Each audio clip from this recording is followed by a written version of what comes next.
Welcome back to my channel, steveO the window cleaner. In this video, I'm going to show you how to hook up the Uni-valve and also the inline shutoff valve that comes in the Ultimate Residential Kit, or if you bought them on your own, this can help you out as well. But these are two different style of on-off valves that you can use with your water-fed pole.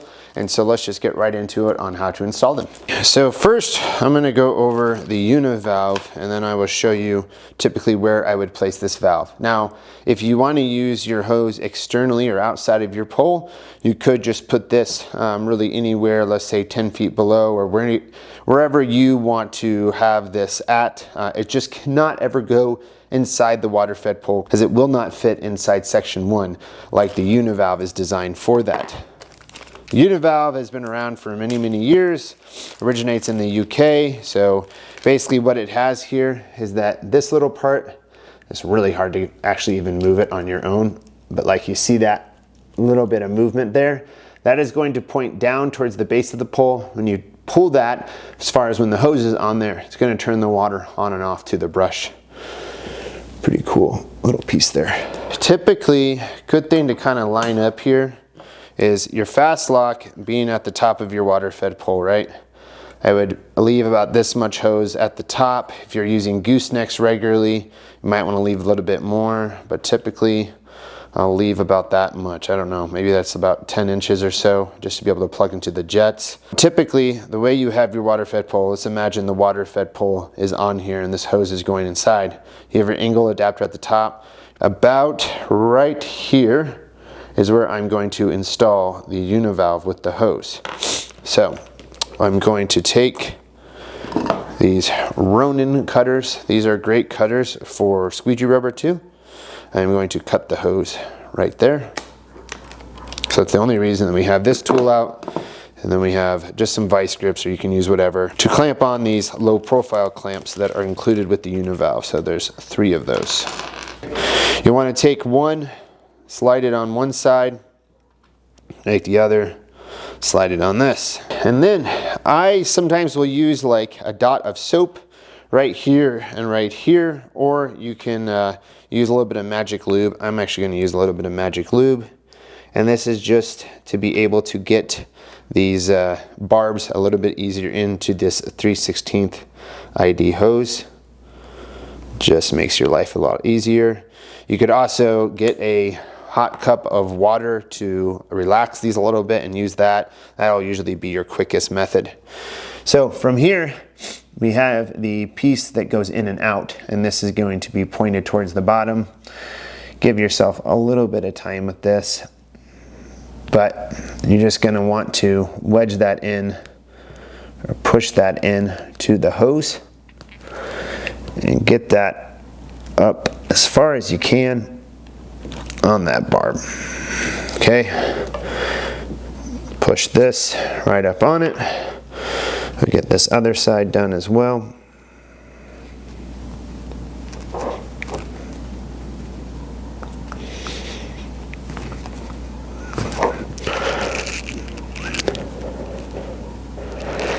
All right, that's about as much as I do. You can even try to get just a little bit more on there. All right, great. So you got enough to clamp that low profile clamp. And then basically what you're going to do is these parts right there, if you can see that in the video. You're just going to crimp these 2 sides just to make sure the clamp stays on there.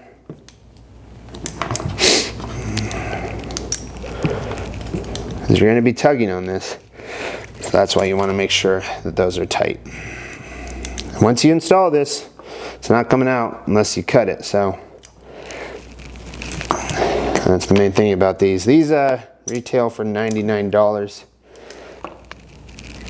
All right, so now if I tug on the hose here, right, that engages that out. And then I tug on it again, puts it back in. So that's just turning it on and off. So we got that all installed there. Next thing that you're going to do with this hose that comes out the top here is you are going to slide the clamp down there, and you're going to crimp And you're going to crimp this clamp here so that the hose can't go back inside the pole. That's why we were putting out enough hose here at the top. I'm going to loosen this up to give myself some space here with the angle adapters that are on here.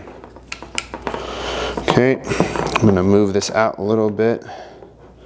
Now, you want to crimp this, but you don't want to crimp it enough that you're going to, you want to crimp this, but you don't want to crimp it too much or you're going to close that hose. I'm going to show you a slight modification that if you want to do it, this is kind of something I just want to throw in here real quickly, is that if you want to use a small hose clamp like this that you tighten with the flathead, you can do that too. I believe that this creates a little bit more space at the top there to engage a little bit more easier, but this is what they include with it. So just a modification, but I always like to include that with the directions. To keep with what everything is included with the Uni-valve, I'm going to put it down to about right there in that hose, so that 10 inches that I mentioned earlier, about, give or take. And then I am going to crimp this.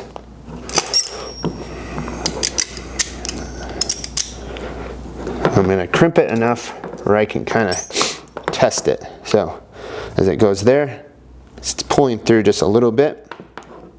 I'm going to crimp it just a little bit more.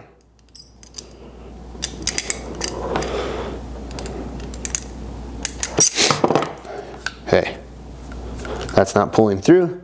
So now let's imagine that I'm pulling this from the base of the pole, turning that water on and off just like that.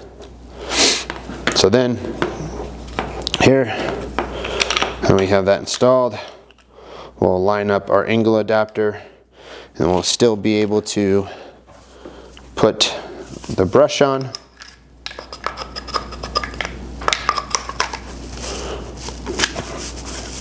Like so.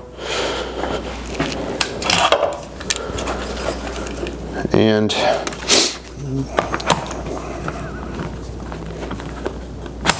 the contact scrubber. So we got everything in line there. We'll hook this up into our jets.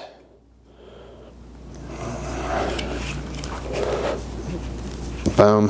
So once again, once you tug this and that engages, you tug it again, it disengages, that's going to be turning the water on and off to the jets that are inside the brush. So when I talk about this little inline on-off valve, let's say I didn't install the Uni-valve at all. I'm running my hose externally on the water-fed pole.